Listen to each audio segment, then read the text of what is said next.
سبحان الذی اسری بعبدہ لیلا، پاک ہے وہ ذات جو اپنے بندے کو رات کے تھوڑے سے حصے میں لے گیا مسجد حرام سے مسجد اقصیٰ کی طرف، وہ مسجد اقصیٰ جس کے ارد گرد ہم نے برکتیں رکھی ہیں۔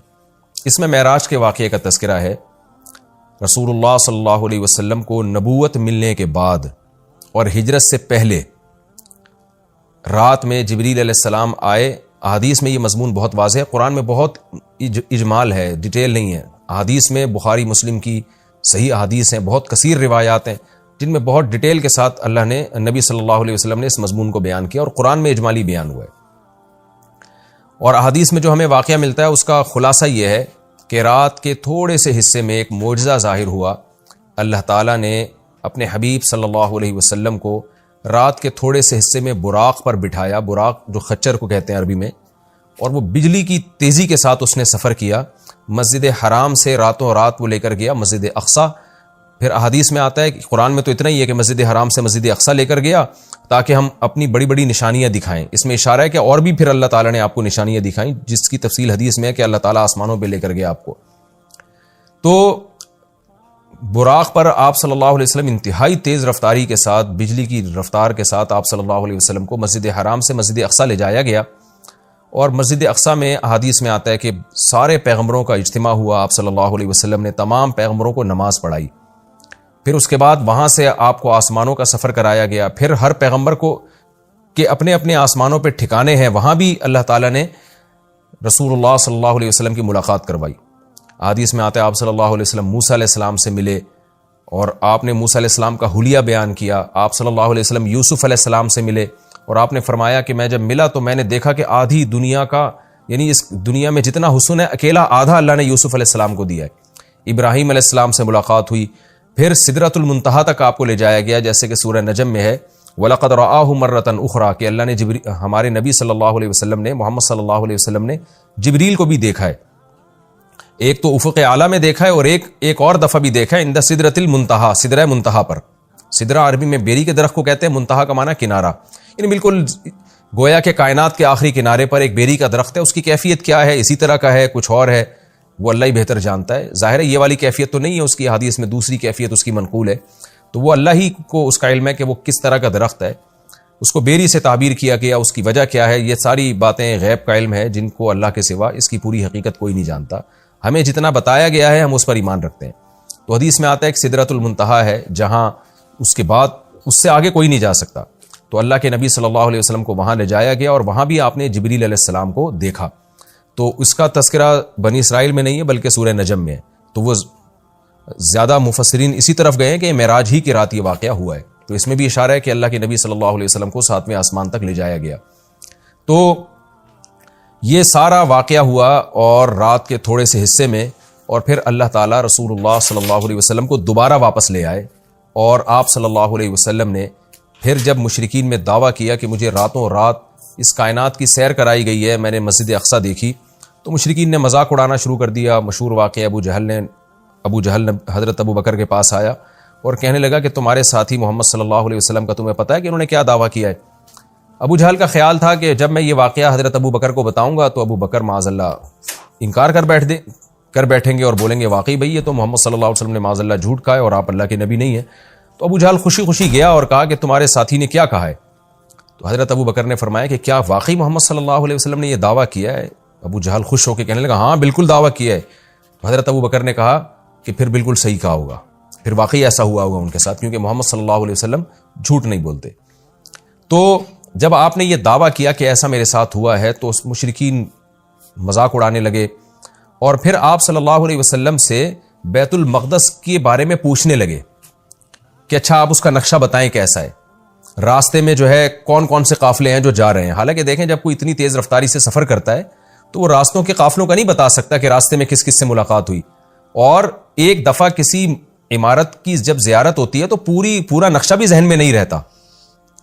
تو حدیث میں آتا ہے کہ جب مشرکین نے نبی صلی اللہ علیہ وسلم سے یہ باتیں پوچھی ہیں نا تو اللہ تعالیٰ نے پوری مسجد اقصیٰ آپ صلی اللہ علیہ وسلم کے سامنے رکھ دی، یعنی آپ کی نظروں کے سامنے رکھ دی، اور ان قافلوں کا بھی بتا دیا۔ تو نبی صلی اللہ علیہ وسلم ایک ایک کی خبر دیتے رہے، اور جب وہ قافلے واپس لوٹے ہیں تو جیسے جیسے نبی نے بتایا تھا اسی طرح انہوں نے خبر دی مشرکین کو، اور مشرکین حیران ہو گئے کہ نبی صلی اللہ علیہ وسلم نے کیسے وہ پورا نقشہ بتا دیا، حالانکہ آپ صلی اللہ علیہ وسلم کبھی مسجد اقصیٰ گئے نہیں ہیں، لیکن عرب کے سفر ہوتے تھے تو وہ وہی اسی طرح بیان کیا جس طرح سے مسجد اقصیٰ تھی.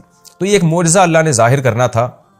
اس میں بہت ساری حکمتیں تھیں اور اس میں بہت سارے مضامین ہیں. سب سے پہلا سوال اس میں عام طور پر کیا جاتا ہے کہ اللہ کے حبیب صلی اللہ علیہ وسلم نے اللہ کی زیارت معراج کی رات کی یا نہیں کی. اس بارے میں دونوں طرف روایات ہیں، کوئی مضبوط بات ہمیں اس بارے میں ملتی نہیں ہے کہ زیارت ہوئی ہے. جن احادیث میں آتا ہے کہ زیارت کی وہ قابل تعویل ہیں، اور بعض روایتوں میں صراحتاً نفی ہے. اس لیے اس بارے میں کوئی بھی شخص کوئی بھی نظریہ رکھ لے تو رکھ سکتا ہے. میرا اپنا رجحان یہ ہے کہ کسی مضبوط دلیل سے یہ ثابت ہوتا نہیں ہے کہ ہمارے حبیب صلی اللہ علیہ وسلم نے اس رات میں واقعی اللہ کی زیارت کی ہے. کوئی مضبوط روایت نہیں ہے، اور جو نفی کی روایتیں ہیں وہ زیادہ مضبوط ہیں، واللہ عالم. دوسرا یہ کہ اس میں حکمت کیا تھی. تو پہلی حکمت تو یہی تھی کہ نبی کا ایک معجزہ ظاہر کرنا تاکہ عربوں کو آپ کی نبوت پہ یقین آئے معجزات کے ذریعے. دوسری ایک بہت بڑی حکمت علماء نے یہ بیان کی ہے کہ اللہ تعالیٰ کیونکہ نبی صلی اللہ علیہ وسلم کو آخری نبی اور سب سے افضل نبی بنایا، تو آپ کے ساتھ ایک ایسا معجزہ ظاہر کیا گیا کہ جس سے آپ کا مقام تمام پیغمبروں سے بلند ہونا ثابت ہو جائے. اب دیکھیں اللہ کے حبیب صلی اللہ علیہ وسلم تو مسجد اقصیٰ سفر کر ہی نہیں، بہت مشکل تھا آپ کے لیے وہاں تک سفر کرنا، جبکہ مسجد اقصیٰ زیادہ تر پیغمبروں کا قبلہ رہا ہے. تو اتنی مقدس سرزمین سے اللہ تعالیٰ اپنے حبیب صلی اللہ علیہ وسلم کو اس کی برکتوں سے کیسے محروم کر سکتے تھے؟ تو اللہ تعالیٰ کی حکمت نے یہ تقاضا کیا کہ وہ سرزمین جو موسیٰ کلیم اللہ کا قبلہ رہی ہے، جو ابراہیم علیہ السلام جہاں نماز پڑھا کرتے تھے، جہاں یعقوب علیہ السلام، اسماعیل علیہ السلام، اسحاق علیہ السلام اور عیسیٰ علیہ السلام یہ سارے پیغمبر گزرے، تو اس زمین کی برکت نبی صلی اللہ علیہ وسلم بھی حاصل کریں.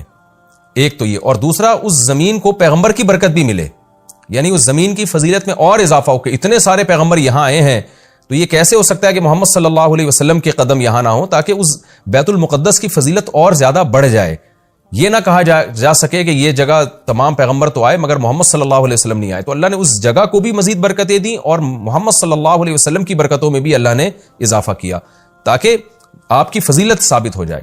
دوسرا یہ کہ وہاں جا کے تمام پیغمبروں کی امامت کروائی گئی ہے. اس سے بھی پیغمبر صلی اللہ علیہ وسلم کی فضیلت کو ثابت کرنا مقصد تھا کہ کیونکہ امام سب سے افضل کو بنایا جاتا ہے. تو آدم علیہ السلام سے لے کر حضرت عیسیٰ روح اللہ تک تمام پیغمبروں کو نبی کی قیادت میں نماز پڑھوائی گئی، نبی کی امامت میں، تاکہ پریکٹیکلی پیغمبر صلی اللہ علیہ وسلم کی امامت ثابت ہو. اور یہ بات، یہ مضمون بتا دیا جائے کہ محمد صلی اللہ علیہ وسلم کے دنیا میں آنے کے بعد اب امامت یہ پیغمبر صلی اللہ علیہ وسلم کا حق ہے. جیسے کہ حدیث میں آتا ہے لو کان موسیٰ حیا لما وسعہ الا اتباعی، کہ اگر موسیٰ بھی زندہ ہوں تو میری اتباع کے بغیر چارہ نہیں ہے. تبھی حضرت عیسیٰ بھی قرب قیامت میں آئیں گے نا، تو آپ صلی اللہ علیہ وسلم ہی کو وہ فالو کریں گے. تو اس کا ایک عملی نمونہ پیش کرنا تھا کہ لوگ اب نبی جب دنیا میں آ گئے ہیں محمد صلی اللہ علیہ وسلم، تو تمام شریعتیں منسوخ، اب آپ صلی اللہ علیہ وسلم ہی کو سب نے فالو کرنا ہے. تو یہ ساری حکمتیں تھیں جس کے لیے معراج کا واقعہ وجود میں لایا گیا. الذی بارکنا حولہ، تو اس آیت سے تو یہ پتہ چلتا ہے نا کہ اللہ تعالیٰ اپنے حبیب صلی اللہ علیہ وسلم کو مسجد اقصیٰ تک لے کر گئے، اور حکمت کیا تھی وہ میں نے بتا دیا آپ کو. لیکن اس کے کچھ فقہی احکام بھی ہیں، ان کا سمجھنا بھی ضروری ہے. قرآن کی جو نص ہے نا بالکل واضح آیت، اس میں تو اللہ تعالیٰ نے مسجد حرام سے مسجد اقصیٰ تک کے سفر کا تذکرہ کیا ہے، اور صاف طور پر اللہ کیا کہتے ہیں، اسریٰ بعبدہ، وہ ذات جو اپنے بندے کو لے کر گئی. یہ بات خوب اچھی طرح سمجھ لیں کہ بعض حضرات اس بات کے شروع میں قائل رہے ہیں، بہت تھوڑی سی جماعت ہے، کہ معراج جو ہے یہ خواب میں ہوئی ہے. لیکن پھر امت کا اس پر اجماع ہو گیا دلائل کی روح سے کہ معراج خواب میں نہیں ہے بلکہ جسمانی ہے. لہذا پوری امت کا تمام فقہا محدثین کا اس پر اجماع ہوا کہ یہ خواب میں نہیں ہوا بلکہ یہ جسمانی، یعنی آپ کو جسد اطہر کے ساتھ لے جایا گیا ہے. اور اس کی دلیل قرآن کی آیت ہے کہ سبحان الذی اسریٰ. ایک تو سبحان اللہ عربی میں تعجب کے موقع پہ کہا جاتا ہے، تو تعجب ظاہر ہے جب ہی ہوگا نا جب جاگتی حالت میں ہو. اگر خواب کی حالت میں ہے تو پھر تو یہ تعجب کی بات نہیں، خواب میں تو کچھ بھی آ سکتا ہے انسان کو. دوسرا یہ کہ اللہ نے یہاں یہ فرمایا بعبدہ، اپنے بندے کو لے کر گیا. تو عبد کا جو اطلاق ہے نا بندے کا، وہ صرف روح پر نہیں ہوتا، وہ جسم اور روح دونوں پر ہوتا ہے. جب ہم کہتے ہیں میں فلاں کو فلاں جگہ لے کر گیا، تو اس سے یہی سمجھ میں آتا ہے کہ اس کو جسم کے ساتھ لے کر گیا میں. تو اس لیے قرآن میں یہ بھی اشارہ ملتا ہے کہ معراج جو ہے وہ جسم کے ساتھ ہوئی ہے. تو جو حضرات کہتے ہیں نا کہ روح کے ساتھ ہوئی ہے یعنی خواب میں ہوا ہے، وہ استدلال کرتے ہیں سورہ بنی اسرائیل کی ایک آیت میں جو آگے آئے گی انشاءاللہ، جس میں آتا ہے وَمَا جَعَلْنَا الرُّؤْيَا الَّتِي أَرَيْنَاكَ إِلَّا فِتْنَةً لِلنَّاسِ وَالشَّجَرَةَ الْمَلْعُونَةَ فِي الْقُرْآنِ. یہ سورہ بنی اسرائیل میں اسی صورت میں آگے یہ آیت آ رہی ہے، میں اس کا نمبر بھی آپ کو بتا دیتا ہوں. یہ آیت نمبر 60 ہے اسی سورہ بنی اسرائیل کی. وَمَا جَعَلْنَا الرُّؤْيَا الَّتِي أَرَيْنَاكَ. رؤیا جو ہے نا قرآن میں خواب پر بھی اس کا اطلاق کیا گیا ہے، جیسے کہ سورہ یوسف میں آتا ہے کہ لا تقصص رؤیاک علی اخوتک. رؤیا، اے میرے بیٹے اے یوسف تو اپنے خواب لوگوں کے اپنے بھائیوں کے سامنے بیان نہ کرنا. تو رؤیا کا اطلاق چونکہ خواب پر بھی ہوتا ہے، لہذا بعض لوگوں نے یہ کہا کہ قرآن کہہ رہا ہے وما جعلنا الرؤیا التي اریناک، اے نبی جو رؤیا ہم نے آپ کو دکھایا وہ ہم نے لوگوں کی آزمائش کے لیے دکھایا ہے. تو اس سے بعض لوگوں نے استدلال کیا ہے اس زمانے کے اسکالرز نے کہ دیکھیں قرآن تو رؤیا کہہ رہا ہے، رؤیا تو خواب کو کہتے ہیں، تو اس سے پتہ چلتا ہے کہ جو معراج تھا، معراج کا واقعہ ہوا ہے یہ خواب میں ہوا ہے، یہ جاگتی حالت میں نہیں ہوا. لیکن خوب سمجھ لیں عربی میں جو رؤیا کا لفظ ہے یہ منظر کے معنی میں استعمال ہوتا ہے، منظر، سین جسے انگلش میں کہتے ہیں سین. رؤیا کا رؤیت سے نکلا ہے، دیکھنا، وہ چیز جو دیکھی جائے. تو خواب بھی چونکہ ایک سین ہوتا ہے، منظر ہوتا ہے، اس لیے اس کو رؤیا کہا جاتا ہے. یہ مطلب نہیں ہے کہ ہمیشہ رؤیا کا اطلاق خواب پر ہی ہوگا، اور اس کی دلیل اسی آیت میں موجود ہے. قرآن کیا کہہ رہا ہے؟ ہم نے جو آپ کو منظر دکھایا وہ اس لیے دکھایا تاکہ لوگوں کی آزمائش کا ذریعہ بنے. آزمائش جب ہی ہوگی نا جب کچھ اس کو مانیں گے، جب کچھ انکار کریں گے. اگر یہ خواب ہوتا تو پھر آزمائش تھوڑی ہوتی، پھر تو مشرکین بھی کہہ لیتے بھائی خواب تو کچھ بھی آ سکتا ہے. اور آگے قرآن کیا کہہ رہا ہے وَالشَّجَرَةَ الْمَلْعُونَةَ فِي الْقُرْآنِ. اسی طرح وہ درخت جو ملعون درخت ہے جس کو شجرہ زقوم کہا گیا ہے وہ بھی ہم نے ایک لوگوں کے لیے آزمائش بنایا ہے. کیونکہ جب مشرکین مکہ کو بتایا گیا کہ کڑوا درخت ہے جہنم میں تو فوراً انہوں نے کہا کہ درخت تو آگ میں اگ ہی نہیں سکتا، یہ تو پاسبل ہی نہیں ہے. تو اللہ نے اس کا جواب دیا کہ وہ جہنم کی جڑ، اس کی جو جڑیں ہیں وہ جہنم کی تہ میں ہیں. اور پھر اللہ نے بتایا کہ ہم نے وہ درخت اس لیے پیدا کیا ہے تاکہ یہ جو لوگ ہیں، جو مادہ پرست لوگ ہیں، یہ خدا کی قدرت کا انکار کریں اور یہ انکار کریں کہ کہیں کہ درخت آگ میں نہیں پیدا ہو سکتا، جبکہ اللہ تو سب کچھ کر سکتا ہے. تو اب دیکھیں قرآن کیا کہہ رہا ہے کہ ہم نے جو ملعون درخت ہے وہ بھی لوگوں کے لیے فتنہ بنایا. کیا مطلب؟ اسباب کی دنیا میں وہ بھی پاسبل نہیں ہے کہ ایسا ہو، تبھی تو فتنہ ہے، تبھی تو آزمائش ہے. ایمان والے اس درخت کے وجود کے قائل ہوں گے، اور احمق اور بے وقوف جو خدا کی قدرت کا انکار کرتے ہیں وہ انہیں اس کی کوئی سائنسی لاجک سمجھ میں نہیں آئے گی تو وہ انکار کر دیں گے. تو اب قرآن نے معراج کے واقعے کو اور جو زقوم کا درخت ہے، آیت نمبر 60 سورہ بنی اسرائیل کی آیت نمبر 60، جی ہاں، اس صورت میں ایک ہی مقام پہ بیان کیا ہے. تو کیا مطلب؟ دونوں کا وقوع اس کی کوئی لاجک بنتی نہیں ہے، دونوں سیم ہیں. یعنی معراج کا واقعہ اور جہنم میں درخت کا پیدا ہونا یہ دونوں عقل سے بالاتر چیزیں ہیں. لہذا جو خدائی قدرت کے قائل ہیں وہ اس کا اقرار کریں گے، جو خدائی قدرت کے قائل نہیں ہیں وہ ان دونوں واقعات کا انکار کر دیں گے. تو اس سے بھی پتہ چلتا ہے کہ معراج جسم کے ساتھ ہوئی ہے، کیونکہ اگر اس کو خواب میں مان لیا جائے تو پھر یہ اس کی کوئی سائنسی دلیل دینے کی ہمیں ضرورت نہیں رہتی، کیونکہ خواب میں انسان کچھ بھی کر سکتا ہے، سب کچھ ہو سکتا ہے خواب میں اس کے ساتھ. تو یہ واضح قرائن ہے اس بات کے کہ خواب یہ جو معراج ہوئی ہے رسول اللہ صلی اللہ علیہ وسلم کو، یہ جسد اطہر کے ساتھ ہوئی ہے. یہ صرف روح کو آسمان میں نہیں لے جایا گیا اور صرف جو ہے خواب میں یہ کام نہیں ہوا، بلکہ جسد اطہر کے ساتھ یہ کام ہوا ہے. اور حضرت عائشہ رضی اللہ تعالی عنہ سے ایک روایت ہے جس میں آتا ہے کہ رسول اللہ صلی اللہ علیہ وسلم کا جسد اطہر ما فقیدہ، اس طرح کے الفاظ ہیں، صحیح حدیث ہے کہ وہ گم نہیں پایا گیا. تو بعض لوگوں نے اس سے استدلال کیا کہ امی عائشہ کو یہ دعویٰ کر رہی ہے کہ نبی صلی اللہ علیہ وسلم کا جسد وہ گم نہیں پایا گیا، لہذا جسد وہیں تھا اور روح کو معراج ہوئی ہے. تو یہ خوب سمجھ لیں حضرت عائشہ کے کلام کا یہ مفہوم نہیں ہے. حضرت عائشہ کے کلام کا وہی مفہوم لیا جائے گا نا دیگر احادیث سے ثابت ہوتا ہے. تو مطلب یہ ہے کہ اتنی تھوڑی دیر کے لیے وہ جسم بستر سے غائب ہوا ہے کہ گم نہیں پایا گیا، یعنی کسی نے آپ کو تلاش کرنے کی کوشش نہیں کی. ورنہ اتنا بڑا واقعہ ہو کہ آپ مسجد اقصی میں جا رہے ہیں اور ساتوں آسمانوں کی آپ کو سیر کرائی جا رہی ہے تو اشکال ہوتا ہے نا کہ پھر تو جسم آپ کا غائب ہونا چاہیے تھا. لوگ تلاش کرتے کہ بھئی رسول اللہ صلی اللہ علیہ وسلم تو یہاں تھے، اب گئے کہاں اتنے ٹائم کے لیے. تو اتنا تھوڑے عرصے میں یہ آنن فانن بجلی کی رفتار کے ساتھ ہوا ہے کہ رسول اللہ صلی اللہ علیہ وسلم کو تلاش کرنے کی کوشش نہیں کی گئی. ایک سیکنڈ کے بھی ہو سکتا ہے ہزارویں حصے کے اندر یہ کام ہوا. اب رہا یہ مسئلہ کہ یہ کام سیکنڈ کے ہزارویں حصے میں ہو کیسے گیا.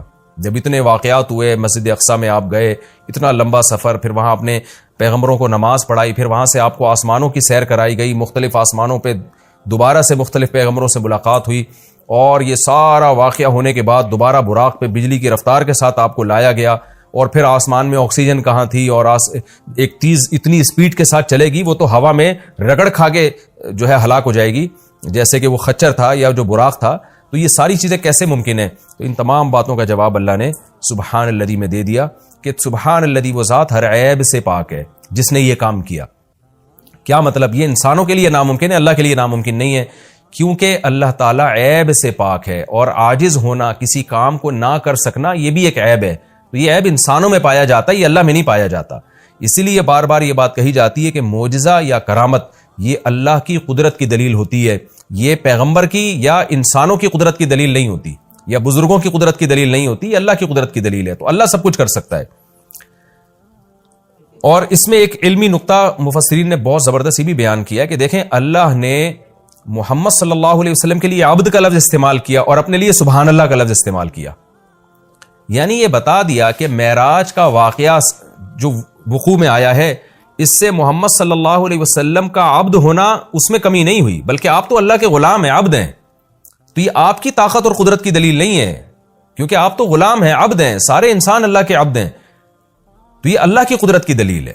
تو یہ بھی ایک اہم پوائنٹ کی بات ہے کہ اس میں کوئی شرک نہ کرنا شروع کر دے اور یوں نہ کہے کہ محمد صلی اللہ علیہ وسلم اتنے طاقتور ہیں کہ رات کے تھوڑے سے حصے میں وہ بیت المقدس بھی چلے گئے اور ساتوں آسمانوں کی سیر بھی کر کے آ گئے، تو کوئی محمد صلی اللہ علیہ وسلم کی عبادت نہ شروع کر دے. اس لیے اللہ نے بتا دیا کہ بھائی یہ سبحان اللہ، اللہ ہر عیب سے پاک ہے، محمد صلی اللہ علیہ وسلم تو عبد ہیں، عبد ہی رہیں گے. اللہ نے آپ کو عبد بنایا، تو عبد کی عبادت نہیں ہوتی، عبادت معبود کی ہوتی ہے. اب میں آگے چلتا ہوں. میں نے مختصر معراج کا واقعہ بیان کیا، باقی معراج کس رات کو ہوئی خوب سمجھ لیں، اس بارے میں کوئی مستند روایت موجود نہیں ہے، یعنی اس کی اسپیسیفک تاریخ کہ کس تاریخ کو یہ واقعہ وجود میں آئے. 27 رجب لوگوں نے خود گڑی ہوئی ہے، اس پر کوئی صحیح حدیث موجود نہیں ہے. تو ہمیں بس اتنا ایمان ہے کہ معراج کا واقعہ ہوا ہے. اچھا، نبی صلی اللہ علیہ وسلم کے مسجد حرام سے مسجد اقصی تک جانے کے عمل کو اسراء کہا جاتا ہے، اور مسجد اقصی سے ساتویں آسمان تک جانے کے عمل کو معراج کہا جاتا ہے. یہ بھی ایک ٹرم خوب اچھی طرح سے آپ سمجھ لیں. تو اسراء کا عمل اور معراج کا عمل. اور علماء نے یہ کہا ہے، یہ مسئلہ بیان کیا ہے کہ جو مسجد اقصی تک جانے کا بھی انکار کرے گا وہ کافر ہو جائے گا، کیونکہ قرآن کی صریح آیت موجود ہے. اور جو آسمانوں پہ جانے کا انکار کرے گا تو اگر وہ کوئی تعویل کر رہا ہے احادیث کی یا خبر واحد ہونے کی وجہ سے تو وہ گمراہ ہوگا، کافر نہیں ہوگا. لیکن جو ضد اور ہٹ دھرمی میں انکار کر رہا ہے صرف نبی صلی اللہ علیہ وسلم کی بات کو غلط قرار دے کر، تو پھر وہ بھی کافر ہو جائے گا. تو اس لیے معراج کا یعنی مسجد حرام سے مسجد اقصی تک جانے کا تو قرآن میں چونکہ صراحتاً ذکر ہے، اس کا انکار تو بالکل قرآن کا انکار کہلائے گا. اور جو احادیث کا انکار کرتا ہے تو اگر کوئی تعویل کرتا ہے تو گمراہ کہلائے گا، تعویل نہیں کرتا تو پھر وہ بھی کافر کہلائے گا. آگے اللہ فرماتے ہیں الذی بارکنا حولہ، اس مسجد اقصی جس کے ارد گرد ہم نے برکتیں رکھی ہیں. ارد گرد چونکہ سرزمین شام ہے تو اس میں اللہ نے برکتیں رکھی، دنیاوی برکتیں بھی رکھی ہیں اور روحانی برکتیں بھی. روحانی برکتیں یہ ہیں کہ جتنے پیغمبر اس سرزمین میں آئے کسی دوسری زمین میں نہیں آئے، اور جتنے پیغمبروں کی وہاں قبریں ہیں سرزمین شام میں اور بیت المقدس میں، اتنی قبریں پیغمبروں کی کہیں نہیں ہیں، کسی اور جگہ پہ اتنی قبریں نہیں ہیں.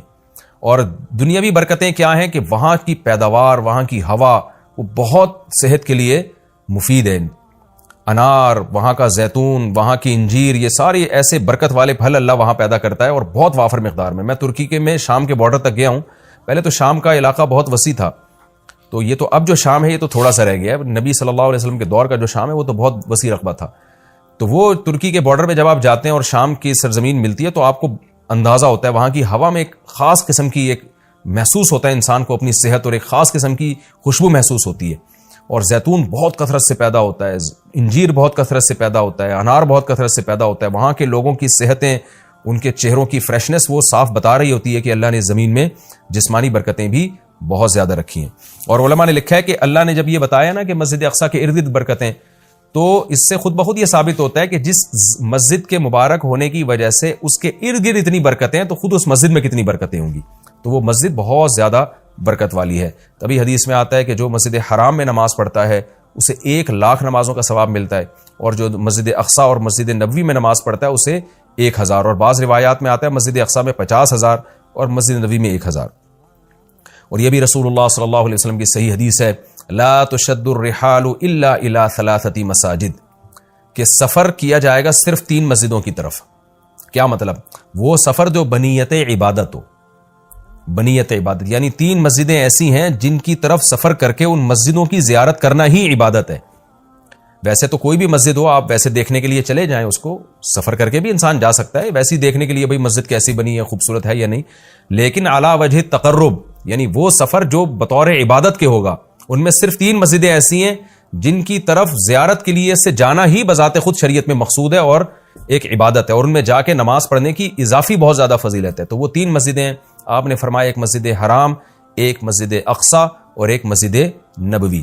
تبھی مسلمان جب تک مسجد اقصی آزاد نہیں تھی تو مسلمان مسجد اقصی بھی سفر کر کے جایا کرتے تھے، مسجد حرام بھی، اور مسجد نبوی تک تو الحمدللہ اب بھی جاتے ہیں، اور اللہ سے ہم دعا کرتے ہیں کہ اللہ تعالیٰ مسجد اقصی کو دوبارہ آزاد کرائے تاکہ ہمیں بھی وہاں جا کے نماز نصیب ہو اور مسجد اقصی کی ہمیں بھی زیارت نصیب ہو۔